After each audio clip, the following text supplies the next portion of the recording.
नमस्कार छात्रों, मैं सरोज कुशवाहा क्लास 6, 7, 8 का जो न्यू गुलमोहर हिंदी व्याकरण की क्लास चल रही थी उसमें आज क्लास 7 का जो है आपका आज क्लास 7 की क्लास है और इसमें है आपका हम पढ़ रहे हैं न्यू गुलमोहर हिंदी व्याकरण में लेसन 13। ठीक है, तो लेसन 13 आज हम पढ़ेंगे और समझेंगे कि लेसन 13 में क्या दिया हुआ है। ठीक है, तो क्लास शुरू करने से पहले मैं चाहूँगी कि आप हमारे चैनल को ज़्यादा से ज़्यादा लाइक करें, सब्सक्राइब करें और कमेंट करें ताकि आगे आने वाली जो भी क्लास रहेगी वो आपको आसानी से मिल जाए और आप उसका लाभ ले सकें। ठीक है, तो ज़्यादा से ज़्यादा क्या कीजिए, सब्सक्राइब कीजिए ताकि आगे आने वाली जो भी क्लास रहे आपको मिले। ठीक है, तो बिना देर किए हुए हम चलेंगे आपके लेसन के तरफ। ठीक है, तो आज का जो है आपका क्लास है न्यू गुलमोहर में 13 लेसन है और लेसन में दिया हुआ है क्रिया तथा क्रिया के भेद हमको पढ़ना है। ठीक है, तो आज हम क्रिया पढ़ेंगे और उसके भेद पढ़ेंगे। ठीक है, तो क्रिया क्या होता है, ठीक है, इसको हम देखेंगे। ठीक है, तो निम्नलिखित वाक्य में रंगीन अंशों पर हम ध्यान देंगे। ठीक है, क्या है आपका, बारिश हो रही है और धूप निकल रही है, बच्चे दौड़ रहे हैं, नौकर काम कर रहे हैं। ठीक है, तो इसमें देखिए बारिश हो रही है में क्या है आपका, ठीक है, ब्लू वाला जो है आपका रंगीन जो शब्द है, ठीक है, रंगीन अक्षर जो दिखाई दे रहे हैं, शब्द दिखाई जो दे रहे हैं, ठीक है, उन पे आपको ध्यान देना है। हो रही है, निकल रही है, दौड़ रहे है, कर रहा है, जो भी है, रही है, रहा है, आ रहा है ना। ठीक है, वो जो है आपका वही आपका क्या है, क्रिया है। ठीक है, तो उसको हम क्रिया बोलते हैं। होना किसी भी कार्य का होना, ठीक है, चलना, दौड़ना, बोलना, हंसना, खाना, ठीक है, जो भी है आपका खेलना, ये सारी क्रियाएं हैं आपकी। ठीक है, तो इस तरह से हम देखेंगे। ऊपर के वाक्यों में आए सभी रंगीन अंश किसी न किसी घटना या कार्यकलाप के होने का सूचना दे रहे हैं। ठीक है, विभिन्न कार्यकलापों को बताने वाले शब्दों को व्याकरण में क्रिया कहते हैं। ठीक है, विभिन्न कार्यकलापों को बताने वाले शब्दों को व्याकरण में क्या कहते हैं, क्रिया कहते हैं। अर्थात कि मतलब जो भी कार्य आप कर रहे हैं उसको जो बता रहा है कि वह लड़का दौड़ रहा है, वह लड़का खा रहा है, या फिर राम पुस्तक पढ़ रहा है, या राम क्रिकेट खेल रहा है, इस तरह से जो भी है आपका ये खेलना, चलना, हंसना, ये जो भी मतलब हो रहा है क्रियाएं जो बताता है शब्द, वही क्या होता है आपका, क्रिया होता है। अब निम्नलिखित वाक्यों पर भी हम ध्यान दीजिए। आप क्या करना है आपका, पहला जो है देखिए, किताब मेज पर है और गीता डॉक्टर है, वे लोग बेईमान हैं, इसको हमको देखना है ध्यान से। ठीक है, इन वाक्यों में आने वाले एवं है शब्द होना क्रिया के रूप में है। ठीक है, अब जैसे देखिए ये जो है जो ब्लू वाला दिख रहा है वह, और होना ये जो क्या है, क्रिया रूप है। इस क्रिया से किसी वस्तु या व्यक्ति के स्थिति, अवस्था या सत्ता का पता चलता है। व्याकरण में ये शब्द भी क्रिया कहे जाते हैं। ठीक है, क्या है, होना और है शब्द भी व्याकरण में क्या कहलाते हैं, क्रिया कहलाते हैं। ठीक है, तो देखिए अभी हम इसका परिभाषा देखेंगे और जानेंगे कि परिभाषा क्या होता है। तो देखिए, क्रिया वे शब्द है जिनसे किसी घटना या कार्यकलाप के होने या करने की सूचना मिलती है, अथवा किसी वस्तु या व्यक्ति की स्थिति, अवस्था या सत्ता का पता चलता है।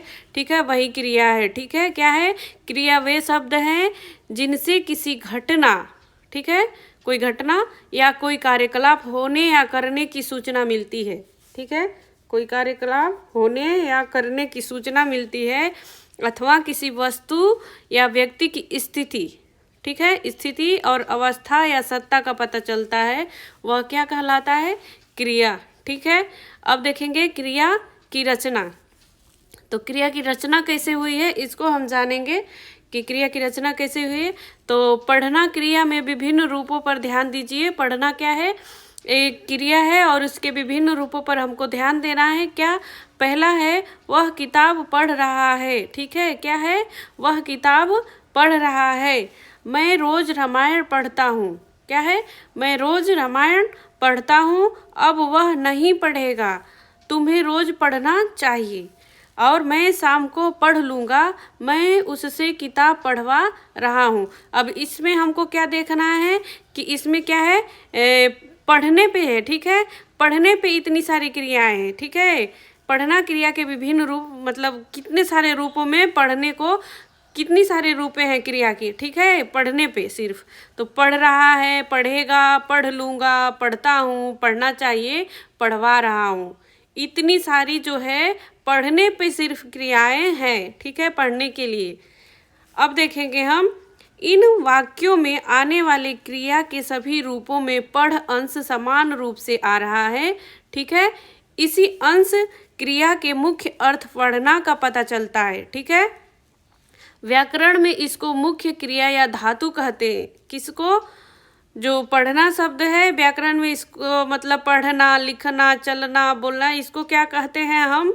मुख्य क्रिया को धातु कहते हैं, मुख्य क्रिया या धातु कहते हैं। धातु क्रिया के विभिन्न रूपों में समान रूप से आने वाले तथा क्रिया के मुख्य अर्थ को बताने वाले को अंश को धातु कहा जाता है, ठीक है। जैसे जो पढ़ना का पढ़ हो गया, उसी तरह से देखिए और भी सारी क्रियाएं हैं, जैसे चलना का चल हो गया, उठना का उठ हो गया, लिखना का लिख हो गया, करना का कर हो गया, सोना का सो हो गया, जाना का जा हो गया, हंसना का हंस हो गया। ये सारी क्या है? चल, उठ, लिख, कर, सो, जा, ये सारी हमारी क्या है? यह जो है धातु है। जो क्रिया का छोटा वाला रूप रहेगा ना, अंश मात्र रहेगा, वही धातु होगा, ठीक है। जो पूरी क्रियाएं चलना, बोलना, जो लिखना, ये सब होता है, उसका छोटा रूप जैसे चल, बोल, लिख, जो इस तरह के रूप होते हैं, छोटे टुकड़े वाले शब्द अंश रूप, वही क्या होते हैं? हमारे धातु होते हैं, ठीक है। अभी हम देखेंगे सहायक क्रिया। ऊपर के वाक्यों में आए पढ़ना क्रिया के विभिन्न रूपों से यदि पढ़ धातु अलग कर दे तो क्रमशः रहा है, ता हूँ, एगा, ना चाहिए, लूँगा, वा रहा हूँ, ठीक है, रूप बच जाते हैं। ये क्या है? ये वे रूप हैं जो मुख्य क्रिया या धातु में लगाकर संपूर्ण क्रिया पदबंध बनाने में उसकी सहायता करते हैं, वो सहायक क्रिया है, ठीक है। इसलिए व्याकरण में इन अंशों को सहायक क्रिया कहा जाता है। अर्थात जो धातु है, छोटा जो अंश है, पढ़, लिख, उठ, चल, जो है आपका क्रिया धातु, तो उसमें क्या करेंगे? उसमें जो है रहा है, ता हूँ, एगा, इस तरह के जो शब्द है उनको हम जब जोड़ेंगे तब वह जो है चल, पढ़ना, लिखना, चलना, चलूँगा, इस तरह से बनेगा, ठीक है। और क्या होगा? और तभी, और वो जो क्रिया है ना, रहा है, ता हूँ, एगा, ये सब जो है क्या है?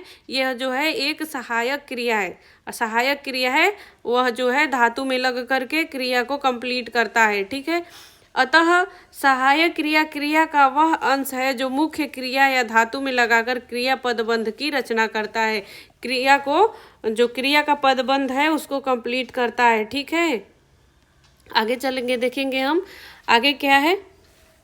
यहाँ देखिए क्रिया के भेद दो आधारों पर किए जाते हैं। जैसे कौन कौन से? तो पहला है हमारा कर्म की अपेक्षा अनपेक्षा के आधार पर, ठीक है। कर्म की अपेक्षा और अनपेक्षा के आधार पर। और दूसरा है आपका क्रिया के भेद में रचना के आधार पर, ठीक है। क्या है? रचना के आधार पर, ठीक है। तो पहले हम क्या पढ़ेंगे? हमारा पहला भेद है कर्म की अपेक्षा अनपेक्षा के आधार पर क्रिया के भेद। ये जो है हमारा पहला भेद है और इसको हम पढ़ेंगे।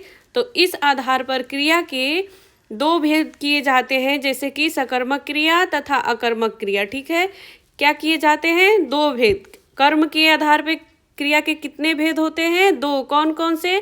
सकर्मक तथा अकर्मक, ठीक है। तो सकर्मक क्रिया में हम देखेंगे पहले, ठीक है। अब उन दोनों भेदों में कर्म के आधार पे जो सकर्मक अकर्मक है, उनमें से सबसे पहला हम देखेंगे सकर्मक क्रिया, ठीक है। तो सकर्मक क्रिया में हम जाएंगे और देखेंगे। तो यहाँ पे देखिए, जो क्रिया कर्म की अपेक्षा करती है सकर्मक क्रिया कहलाती है। अर्थात जिस क्रिया में कर्म होता है वही सकर्मक क्रिया कहलाती है। अब देखिए इसमें क्या होता है, अपेक्षा करने का अर्थ यह नहीं है कि वाक्य में कर्म उपस्थित हो ही। यदि कर्म उपस्थित नहीं भी हो तो भी कर्म की अपेक्षा करने के कारण क्रिया सकर्मक ही मानी जाती है। ठीक है, अर्थात वाक्य में स्पष्ट रूप से नहीं दिखाई देगा कि इसमें कर्म है कि नहीं है। अगर जो कर्म नहीं भी रहेगा, छुपा भी रहेगा, तो भी क्या है, वह सकर्मक क्रिया मानी जाती है। वाक्य में कर्म का प्रयोग होगा या नहीं, यह तो वक्ता की इच्छा पर निर्भर करता है। ठीक है, वक्ता जब बोलेगा तो वह जो है किस तरह से बोल रहा है, श्रोता किस तरह से सुन रहा है वक्ता की बात को, उस पे कर्म उस पे निर्भर करेगा कि वह कर्म को छुपा कर बोल रहा है या कर्म को स्पष्ट दिखा कर बोल रहा है। ठीक है, निम्नलिखित वाक्यों में दूसरे वाक्यों में कर्म का लोप कर दिया गया है, जैसे फिर भी दोनों उपवाक्य क्रिया सकर्मक। जैसे कि पहले इसमें देखेंगे हम, ये इतने सारे आपके उदाहरण दिए गए हैं आपके तालिका में। ठीक है, तो इसमें देखिए पहला है उदाहरण, मैंने आइसक्रीम खाई, तुमने खाई या नहीं। ठीक है, तो इसमें क्या है, देखिए सकर्मक क्रिया कहाँ है, खाना, खाई, खाई। ठीक है, तो यह क्या है, सकर्मक क्रिया। ठीक है, तो क्या खाई, तो आइसक्रीम खाई। ठीक है, अब देखिए दूसरा क्या है, हम लोगों ने कल ताजमहल देखा। ठीक है, और तुमने देखा है क्या। ठीक है, तुमने देखा है क्या, देखना क्या है, हमारी क्रिया है। ठीक है, देखना क्या है, क्रिया है। मेरे सभी दोस्त चित्र बना रहे हैं, तो चित्र बनाना, बनाना क्या है, एक क्रिया है। तुम क्यों नहीं बना रहे, तुम क्यों नहीं बना रहे, ये भी बनाना भी इसमें क्रिया है। मैंने एक कहानी पढ़ी है, क्या पढ़ी है, एक कहानी पढ़ी है। तो देखिए पढ़ना क्या हो गया, तुम पढ़ना चाहोगे, तुम पढ़ना चाहोगे क्या कहानी। ठीक है, तो पढ़ना क्या हो गया, ये जो है क्रिया हो गया। ठीक है, अब इसमें हम कैसे कर्म की पहचान करेंगे कि कर्म को हमको पहचानना कैसे है, तो क्रिया पर क्या या किसे, किसको शब्दों से प्रश्न करके कर्म की पहचान की जा सकती है। तो अब जैसे क्या है, अब कर्म की हमको इसमें पहचान करना है कि इसमें कर्म कहाँ पे छुपा हुआ है, क्योंकि खाई और देखा, बना और पढ़ी क्या हो गया, आपका क्रिया है। और इसी क्रिया पे क्या करेंगे, हम प्रश्न करेंगे, क्या क्या खाई, क्रिया है खाई, तो हम इससे पूछेंगे कि क्या खाई, तो आंसर हमारा क्या निकल के आ रहा है, आइसक्रीम। ठीक है, और यहाँ पे देखिए क्या नहीं खाई, तो आइसक्रीम। ठीक है, तो जो क्या खाई, आइसक्रीम, तो आइसक्रीम हमारा क्या है, कर्म है, तो इसमें हमारा कर्म है। ठीक है, अब वैसे ही देखिए क्या देखा, किसको देखा। ठीक है, तो क्या देखा, तो ताजमहल। ठीक है, अब क्या बना रहे हैं, मेरे सभी दोस्त चित्र बना रहे हैं, क्या बना रहे हैं, चित्र, तो चित्र क्या हो गया, आपका कर्म हो गया। ठीक है, और मैंने एक कहानी पढ़ी। ठीक है, क्या पढ़ी, कहानी, कहानी क्या हो गया, आपका कर्म हो गया। ठीक है, इस तरह से हम जब क्रिया से प्रश्न करेंगे, और प्रश्न का जो ये क्या, किसे, किसको, इस तरह वाले जो शब्द हैं, इन शब्दों से हम प्रश्न करते हैं। तो क्या, किसे, किसको प्रश्न करेंगे, किससे, क्रिया से, तो हमारा कर्म निकल करके आ जाएगा। ठीक है, तो हम आसानी से वाक्य में से कर्म को अलग कर पाएंगे। ठीक है, इस तरह से होता है। अब देखिए क्या शब्द से प्रश्न करने के बाद उत्तर में जो निर्जीव संज्ञा प्राप्त होती है। ठीक है, निर्जीव संज्ञा, वह उस क्रिया का मुख्य कर्म या प्रत्यक्ष कर्म कहलाता है, तथा किसको प्रश्न करने में उत्तर में जो सजीव संज्ञा मिलती है वह गौड़ अप्रत्यक्ष कर्म, अर्थात जैसे कि अभी बताया गया आपका कि जब हम आप से क्या प्रश्न करेंगे, तो अगर वह जो है वस्तु निर्जीव है, जैसे आइसक्रीम निर्जीव है, तो क्या होगा, वह क्या हो जाएगा, आपका वह मुख्य क्रिया हो जाएगा। अगर जो वह सजीव निकलेगा, क्या देखा, वो भी ताजमहल, तो ये भी निर्जीव है, तो यह क्या हो गया, आपका मुख्य क्रिया हो गया। अगर जो वह सजीव रहेगा, तो सजीव, तो वह क्या हो जाएगा, गौड़ अप्रत्यक्ष कर्म, गौड़ या अप्रत्यक्ष कर्म कहा जाएगा। ठीक है, अब देखिए आगे पढ़ेंगे। जैसे उदाहरण में हम यहाँ पे देखेंगे, तो माँ मिठाई बना रही हैं, क्या बना रही हैं, तो मिठाई, मिठाई क्या हो गया, यह निर्जीव है, निर्जीव है, मिठाई चल बोल नहीं सकता है, इसलिए यह निर्जीव है। तो यह अप्रत्यक्ष कर्म हो गया।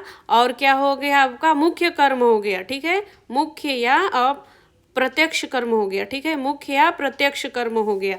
इसी तरह से माँ ने बच्चे को मिठाई दी, तो मिठाई दी तो जो देना है, ठीक है, क्या दी? तो मिठाई। ठीक है, तो इसमें क्या दी? तो मिठाई। तो मिठाई क्या हो गया आपका? ये भी क्या हो गया आपका?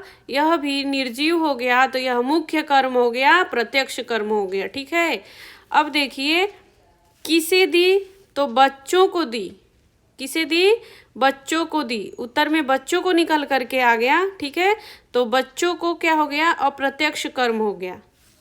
पिताजी ने अकरम को बुलाया। किसे बुलाया? अकरम को। अकरम क्या है? सजीव है।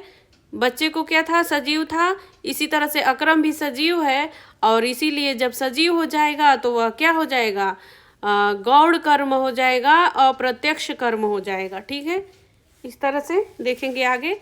ऊपर दिए गए विवरण में से यह स्पष्ट है कि कुछ सकर्मक क्रियाएं केवल एक कर्म की ही अपेक्षा करती हैं, तो कुछ दो कर्मों की करती हैं। ठीक है, कुछ क्रियाएं क्या करती हैं? एक कर्म की अपेक्षा करती हैं, तो कुछ क्या करती हैं?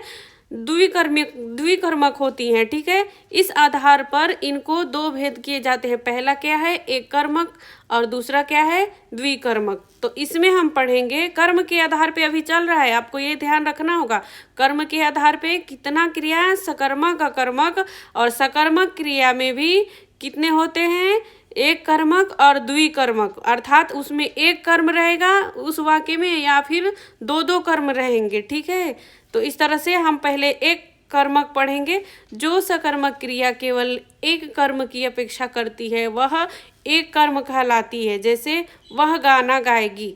ठीक है, तो वह गाना गाएगी में गाना जो क्या गाएगी? गाना। गाना क्या है? कर्म है। ठीक, नहीं सॉरी, क्या गाएगी? तो गाना। ठीक है, तो गाना क्या है? कर्म है। और नौकर ने खाना बनाया। क्या बनाया? खाना। तो खाना क्या है? कर्म है। ठीक है, और माँ ने नितिन को बुलाया। ठीक है, किसको बुलाया? नितिन को। तो नितिन क्या है आपका? ये भी कर्म है। उसने नौकर को बहुत मारा। किसको मारा? नौकर को। ठीक है, किसको मारा? नौकर को। नौकर क्या है आपका? ये भी जो है आपका शब्द जो है यह एक कर्मक है, इसमें एक ही कर्म है। ठीक है, आगे चलेंगे, हम देखेंगे अभी द्विकर्मक क्रियाएं। ठीक है, तो इसमें देखेंगे जो क्रियाएं सकर्मक क्रिया दो कर्मों की अपेक्षा करते हैं। ठीक है, जो क्रियाएं दो कर्मों की अपेक्षा करते हैं, मुख्य कर्म और गौण कर्म की अपेक्षा करती हैं, वह द्विकर्मक क्रिया। इसमें दो दो कर्म होते हैं, मुख्य और गौण। तो अभी देखिए, इसमें हम पहला उदाहरण में देखेंगे। प्रिंसिपल ने छात्र को सर्टिफिकेट दिए। क्या दिए? सर्टिफिकेट। किसको? छात्र को। तो इसमें कितने हो गए? दो दो हो गए कर्म देखने को मिले। एक तो सर्टिफिकेट, दूसरा क्या? छात्र। तो इसमें छात्र क्या हो गया? छात्र जो हो गया यह गौण कर्म हो गया, अप्रत्यक्ष। और सर्टिफिकेट क्या है? मुख्य कर्म है, क्योंकि यह निर्जीव है। तो यह जो है मुख्य हो गया, प्रत्यक्ष कर्म हो गया। ठीक है, तो इस तरह से हम देखेंगे। मैंने अपने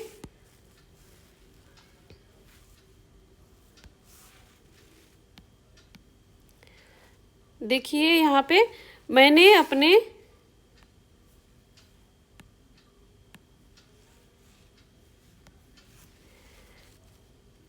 दोस्त से किताबें खरीदी। ठीक है, तो मैंने अपने दोस्त से किताबें खरीदी में क्या है? क्या खरीदी? किताबें। किससे? दोस्त से। इस तरह से हम प्रश्न करेंगे। ठीक है, तो क्या खरीदी? खरीदना जो हमारा क्रिया है उससे हम पूछेंगे क्या खरीदी, तो एक उत्तर आ रहा है किताबें। और किससे खरीदी, इस तरह से प्रश्न करेंगे तो दोस्त से। तो किताबें क्या है? निर्जीव है, इसीलिए यह क्या है? प्रत्यक्ष कर्म है और मुख्य कर्म है। और दोस्त क्या है? अप्रत्यक्ष और गौण कर्म है, द्विकर्मक है। इसमें दो दो, इस वाक्य में कितने आपको कर्म देखने को मिल रहे हैं? दो दो। ठीक है, तो इसीलिए यह द्विकर्मक है। वह पिताजी से सामान लाया। ठीक है, तो क्या लाया? सामान किससे? पिताजी से। ठीक है, इस तरह से हमको प्रश्न करना होता है तो द्विकर्मक क्रियाएं निकल करके सामने आ जाती है। ठीक है, अब कर्म के आधार पे आपका कंप्लीट हुआ, क्योंकि कर्म के आधार पे पहला अभी खत्म हुआ है सकर्मक। अब हम पढ़ेंगे अकर्मक क्रिया। ठीक है, तो अकर्मक क्रिया हम देखेंगे। अकर्मक क्रिया वह क्रिया है जो वाक्य में कर्म की अपेक्षा नहीं करती, जैसे आना, जाना, चलना, दौड़ना, सोना, हंसना, रोना, मुस्कुराना आदि। देखिए निम्नलिखित उदाहरण, जैसे कि क्या? तुम क्यों हंस रहे हो? मैं रोज सुबह दौड़ता हूँ। क्या दौड़ता हूँ? नहीं आ रहा है ना कुछ निकल करके कि क्या दौड़ता हूँ, क्या हंसता हूँ। ठीक है, इस तरह से जब क्या प्रश्न करेंगे हम तो उत्तर में कुछ भी नहीं निकलेगा इसमें। ठीक है, अगर जो हम क्रिया से इसमें चलना, बोलना, हंसना, दौड़ना से हम क्या का प्रश्न करेंगे, उत्तर कुछ भी इसमें निकल करके नहीं आएगा। अगर जो उत्तर नहीं आ रहा है कोई निर्जीव या सजीव वस्तु, तो आपका इसमें कर्म नहीं है, इसलिए यह बिना कर्म का वाक्य है। ठीक है, तो देखेंगे हम इसमें। वह रात को 10 बजे सोती है। क्या सोती है? कुछ नहीं सोती है ही नहीं। ठीक है, दोनों बच्चे अच्छे स्कूल में पढ़ते हैं। क्या पढ़ते हैं? क्या पढ़ते हैं? कुछ नहीं पढ़ते हैं। किताब रहता तो न वो पढ़ते हैं कि किताब पढ़ते हैं, जब किताब है ही नहीं तो कुछ नहीं पढ़ते हैं। इस वाक्य में क्या है? कर्म नहीं है। ठीक है, बच्चा क्यों रो रहा है? क्या रो रहा है? कुछ नहीं रो रहा है। ठीक है, ऐसा थोड़ा है मिठाई के लिए रो रहा है। मिठाई होता तो उसमें होता ना कर्म, मिठाई के लिए रो रहा है। ठीक है, लेकिन मिठाई नहीं है। क्या रो रहा है? कुछ नहीं रो रहा है। रोना है, इसमें कर्म है ही नहीं। आप यहीं बैठिए। क्या बैठिए? क्यों बैठिए भाई? इस तरह से जो है आपका क्या हो गया, इसमें भी कर्म नहीं है। तो इस तरह से आप समझिएगा, प्रश्न कीजिएगा क्रिया से क्या का, तो उत्तर नहीं निकल करके अगर जो कुछ आएगा कोई कर्म, तो आप समझ लीजिएगा यह अकर्मक क्रिया है। तो हमेशा प्रश्न करने वाला ट्रिक मत भूलिएगा, हमेशा क्रिया से प्रश्न कीजिएगा क्या का। ठीक है, अकर्मक क्रिया के लिए। सकर्मक क्रिया में तो आसानी से कर्म दिख ही जाता है, लेकिन उसमें भी प्रश्न करते हैं और इसमें भी प्रश्न करते हैं क्या से, ये जो क्या शब्द है। ठीक है, तो अब देखिए हम क्या करेंगे, इसकी पहचान कैसे करना है। देखिए वो तो मैं पहले बता चुकी हूँ, लेकिन एक बार इसको भी हम पढ़ के देख लेते हैं। क्रिया अकर्मक है या सकर्मक, इसकी पहचान करने के लिए वाक्य की क्रिया पर क्या से हम प्रश्न करना चाहिए, देखना चाहिए कि क्या के उत्तर में वह क्रिया किसी की अपेक्षा करती है या नहीं। ठीक है, तो अब देखिए यहाँ पे और भी हम देख लेंगे उदाहरण, थोड़े से और भी हैं उदाहरण। तो बच्चा लिख रहा है। क्या लिख रहा है? तो उत्तर में क्या आ रहा है? लिखना तो आ रहा है, लेकिन क्या है इसमें? बच्चा लिख रहा है तो छुपी हुई है इसमें। ठीक है, इस वाक्य में क्या है? छुपा हुआ है। उत्तर में आ जाएगा कि पत्र लिख रहा है, पत्र, निबंध आदि। ठीक है, कुछ भी लिख रहा हो लेकिन बच्चा लिख रहा है। ठीक है, बच्चा लिख रहा है। क्या लिख रहा है? पत्र, निबंध आदि कुछ भी लिख रहा है। तो यह क्या है? सकर्मक क्रिया है। ठीक है, माँ कपड़े धो रही है। क्या धो रही है? माँ कपड़े धो रही है। तो कपड़े इसमें क्या आ गया? कपड़े तो आ गया, इसलिए यह सकर्मक है। मोहन गा रहा है। क्या गा रहा है? गीत गा रहा है, कोई गीत ही तो गा रहा होगा। तो ठीक है, इसमें भी छुपा हुआ कर्म है। ठीक है, इसमें भी कर्म छुपा हुआ है और गीत है वो कर्म सकर्मक है। ठीक है, शीला जा रही है। क्या जा रही है? इसमें कोई उत्तर नहीं आ रहा है कि क्या जा रही है। ठीक है, क्यों जा रही होता। ठीक है, तो इस तरह से क्या जा रही है प्रश्न करेंगे तो उत्तर नहीं आ रहा है इसमें कुछ भी, सजीव या निर्जीव वस्तु कोई भी उत्तर नहीं आ रहा है, इसलिए यह क्या होगा? अकर्मक होगा। बच्चे दौड़ रहे हैं। क्या दौड़ रहे हैं? इसमें भी उत्तर नहीं आ रहा है, इसलिए भी यह अकर्मक। पिताजी नहा रहे हैं। इसमें भी क्या नहा रहे हैं? नहाने में कोई कर्म नहीं है, इसलिए यह भी अकर्मक हो गया। अर्थात यदि क्या के उत्तर में कोई क्रिया किसी वस्तु की अपेक्षा करती है तो वह सकर्मक क्रिया कहलाती है, लेकिन अकर्मक क्रिया क्या के उत्तर में किसी भी कर्म की अपेक्षा नहीं करती। कर्म की अपेक्षा न करने के कारण वह कर्मक क्रिया कहलाती है। अर्थात जब आप क्या से प्रश्न करेंगे क्रिया से क्या का, तो अगर जो वो उसमें छुपा हुआ भी आंसर आएगा कि हाँ हो सकता है कि कोई गीत गा रही हो या कुछ भी खा रहा हो, इस तरह का होगा, तो वो जो है एक छुपा हुआ कर्म होगा उसमें। ठीक है, तो वो भी सकर्मक क्रिया होगी। लेकिन अगर जो प्रश्न क्रिया से करेंगे क्या का और कुछ भी उत्तर नहीं आएगा, तो फिर वह जो है अकर्मक क्रिया कही जाएगी। ठीक है, अब वाक्य में कर्म का लोप, ठीक है, कर्म का लोप कैसे होता है? तो प्रायः बोलचाल की भाषा में हम वाक्य में कर्म का लोप भी कर देते हैं और श्रोता क्या है, संदर्भ में अर्थ समझ लेता है। ठीक है, जैसे कि हमारा उदाहरण है मोहन में क्या, ठीक है, मोहन सोहन से क्या कह रहे हो? ठीक है, मोहन सोहन से क्या कह रहे हो? तो मोहन क्या कह रहे हो? ठीक है, सोहन खाना खा रहा हूँ, खा रहा हूँ भी बोल देगा तो खाना ही खा रहा हूँ ना। ठीक है, इस तरह से। और देखेंगे आगे चलेंगे हम तो देखेंगे यहाँ पे, यहाँ खाना संज्ञा कर्म का लोप कर दिया गया है। जैसे कि इस तरह के अन्य, जैसे यहाँ देखेंगे उदाहरण देखेंगे तो पहला है हमारा, पहला उदाहरण देखेंगे हम,